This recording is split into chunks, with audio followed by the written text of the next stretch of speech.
नीलेश भाई good morning. और एक बार फिर से मार्केट में थोड़ी सी नर्वसनेस लौट रही है। फिर एफआईआई सेल कर रहे हैं, फिर बैंक्स में थोड़ा प्रेशर आ रहा है, इन्फ्लेशन का भूत शायद फिर वापस आ रहा है। आप किस तरीके से देख रहे हैं पिछले एक महीने के इस प्राइस मूव को, इस करेक्शन को, खास तौर से बड़े बैंकों में? तो अनुज भाई, इस वक्त थोड़ा माहौल बिगड़ता हुआ दिख रहा है। चाइना ने कल रेट कट किया अगेंस्ट ऑल एक्सपेक्टेशंस बिकॉज उनकी इकोनॉमी उतनी ठीक नहीं है जितनी उम्मीद थी। ग्लोबली भी सेंट्रल बैंकर्स आगाह कर रहे हैं कि ब्याज की दरें ऊपर रहेगी लंबे समय तक। प्लस हमारी इकोनॉमी में भी अगर देखें पिछले 10-15 दिन के न्यूज, मॉनसून सरप्लस से डेफिसिट में आ गया, महंगाई वेजिटेबल प्राइस की वजह से थोड़ी आगे बढ़ी है। तो ये सारी चीजें एक बार मार्केट में कंसोलिडेशन स्ट्रोक करेक्शन के लिए लोगों को उत्सुक कर सकती है। मेरे हिसाब से कोई भी मार्केट हमेशा एक तरीके से तो मूव नहीं कर पाएगा, उसमें उतार चढ़ाव बने रहेंगे, बट हर करेक्शन एक निवेश करने का मौका जरूर देगा। ओके। नहीं, मेरा सवाल, मैं अभी बैंकों पर ही रह रहा हूँ। फिर तो करेक्शन आप बोल रहे हैं कि एक बाय करने का मौका देगा, क्या बैंकों में वो मौका ऑलरेडी आ गया या अभी और करेक्शन की थोड़ी सी गुंजाइश है यहाँ पर नीलेश भाई? शॉर्ट टर्म में अनुज भाई कहना मुश्किल है मार्केट कहाँ तक नीचे जा सकता है। एक बहुत अच्छा कोट है कि market can remain irrational more than you can remain solvent. ये जितना तेजी में एप्लीकेबल है उतना ही मंदी में भी एप्लीकेबल है।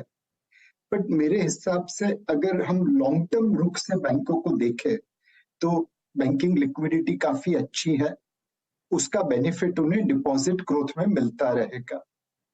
क्रेडिट की डिमांड काफी अच्छी है, पहले सिर्फ रिटेल बोरो करते थे, अब कॉर्पोरेट क्षेत्र में भी बोरोइंग दिख रहा है। ऊपर से एनपीए डिकेडल लो लेवल पे है, स्प्रेड्स बहुत ऊपर थे तो थोड़े कम जरूर होंगे लेकिन फिर भी काफी अच्छे रहेंगे। ये सारी चीजों को अगर मिला के देखे तो करेक्शन में बैंकिंग क्षेत्र लेने जैसा लगता है। डिप्स में बैंकिंग स्पेस में बाय व्यू है नीलेश जी का। अच्छा नीलेश जी, इस बार तो आरबीआई ने किसी प्रकार का रेट हाइक नहीं किया, पर जो फूड इन्फ्लेशन इस वक्त है और अब क्रूड का एक बार फिर से उछाल, क्या हम हायर इंटरेस्ट ट्रजेक्टरी में और यहाँ से नहीं जाएंगे? इस बात का आपका बिलीफ है क्या?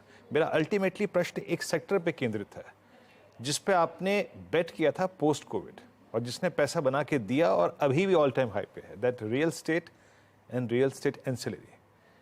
क्या इस थीम पर आप अभी भी कन्विक्शन के साथ बैठे हैं? क्या करना चाहिए इस थीम पर, और रेट सेंसिटिव्स पे इस प्रोस्पेक्टिव से आपका व्यू क्या होगा?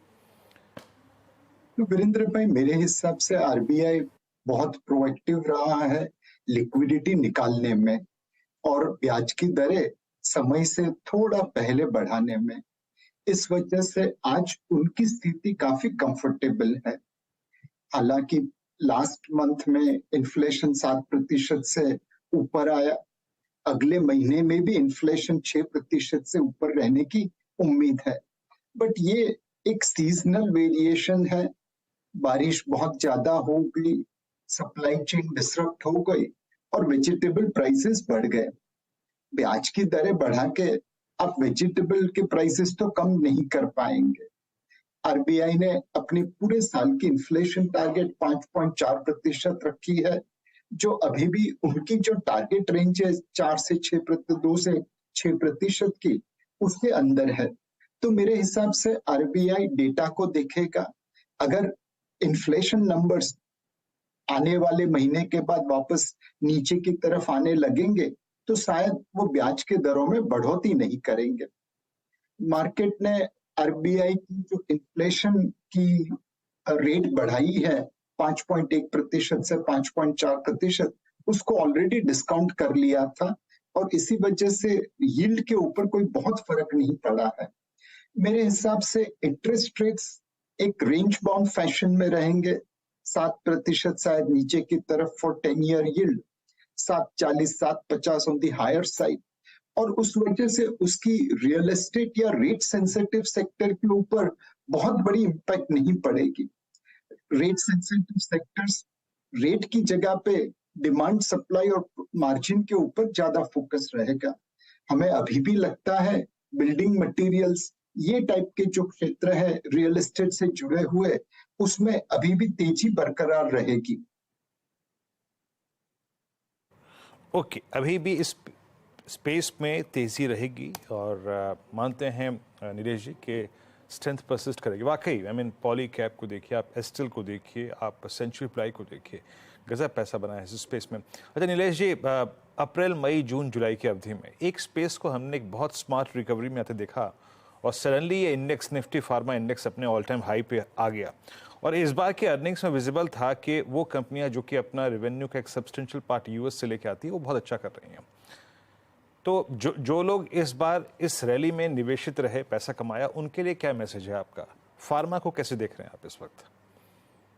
तो मेरे हिसाब से वीरेंद्र भाई, फार्मा क्षेत्र की तेजी का एक कारण यह है कि पिछले 1-2 सालों से वो चला नहीं था, तो वैल्यूएशंस काफी रीजनेबल थे।